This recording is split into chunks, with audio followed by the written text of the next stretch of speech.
Hi all, welcome to Blasters arena. ISLലെ ആദ്യ മത്സരത്തിൽ കേരള ബ്ലാസ്റ്റേഴ്സ് എതിരില്ലാത്ത 2 ഗോളുകൾക്കാണ് പരാജയപ്പെട്ടത്. ആദ്യം ജാമി മക്ലാരൻ മോഹൻ ബഗാന് വേണ്ടി ലീഡ് നേടിക്കൊടുത്തു.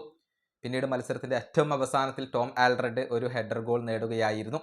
അങ്ങനെയാണ് സ്വന്തം മൈതാനത്ത് വെച്ചുകൊണ്ട് മോഹൻ ബഗാൻ എതിരില്ലാത്ത 2 ഗോളുകളുടെ ഒരു വിജയം സ്വന്തമാക്കിയിട്ടുള്ളത്.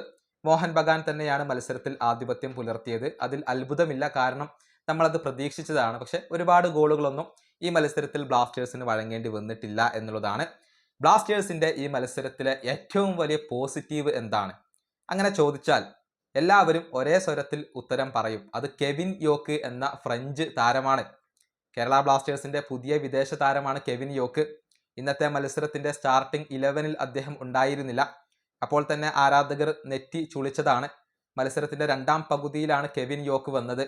യോക്ക് വന്നപ്പോൾ ബ്ലാസ്റ്റേഴ്സിന് ഒരു പുതിയ എനർജി കൈവരികയായിരുന്നു. പിന്നീട് മോഹൻ ബഗാന്റെ ഗോൾ മുഖത്ത് ആക്രമണങ്ങൾ നടത്താൻ കെവിൻ യോക്കിന് കഴിഞ്ഞു.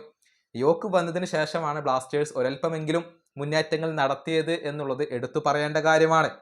56-ാമത്തെ മിനിറ്റിൽ നിഹാലിന് പകരമാണ് ഇടത് വിങ്ങിലേക്ക് കെവിൻ യോക്ക് എത്തിയത്. 65-ാമത്തെ മിനിറ്റിൽ ബ്ലാസ്റ്റേഴ്സ് ഒരു മുന്നേറ്റം നടത്തിയിരുന്നു. ആ സമയത്ത് ബോക്സിലേക്ക് ഒരു ക്രോസ് വന്നു. പക്ഷേ യോക്കിന് അത് ഹെഡ് ചെയ്തുകൊണ്ട് ലക്ഷ്യത്തിൽ എത്തിക്കാൻ കഴിഞ്ഞില്ല എന്നുള്ളതാണ്. എന്നിരുന്നാലും അദ്ദേഹം അവിടെ ഉണ്ടായിരുന്നു, നല്ല പൊസിഷനിങ് ആയിരുന്നു. പിന്നീട് 76-ാമത്തെ മിനിറ്റിൽ കേരള ബ്ലാസ്റ്റേഴ്സ് ഇടത് വിങ്ങിലൂടെ ഒരു തകർപ്പൻ മുന്നേറ്റം നടത്തി. ആ മുന്നേറ്റം നടത്തിയത് മറ്റാരുമല്ല, കെവിൻ യോക്ക് തന്നെയാണ്. നല്ല ഒരു മുന്നേറ്റമായിരുന്നു. ഒരുപാട് പ്രതിരോധ നിര താരങ്ങളെ കബളിപ്പിച്ചുകൊണ്ട് മുന്നേറാൻ കെവിൻ യോക്കിന് കഴിഞ്ഞു. അങ്ങനെ അദ്ദേഹം നല്ല ഒരു ക്രോസ് ബോക്സിലേക്ക് നൽകി. പക്ഷേ ആ ക്രോസ് കണക്ട് ചെയ്യാൻ വിക്ടറിന് സാധിക്കാതെ പോവുകയായിരുന്നു. നല്ല രൂപത്തിലുള്ള ഒരു സ്പീഡി ആയിട്ടുള്ള മുന്നേറ്റമാണ് അവിടെ കെവിൻ യോക്ക് നടത്തിയിട്ടുള്ളത്. പിന്നീട് 81-ാമത്തെ മിനിറ്റിൽ കെവിൻ യോക്ക് വീണ്ടും ഇടത് വിങ്ങിലൂടെ ഒരു മുന്നേറ്റം നടത്തി.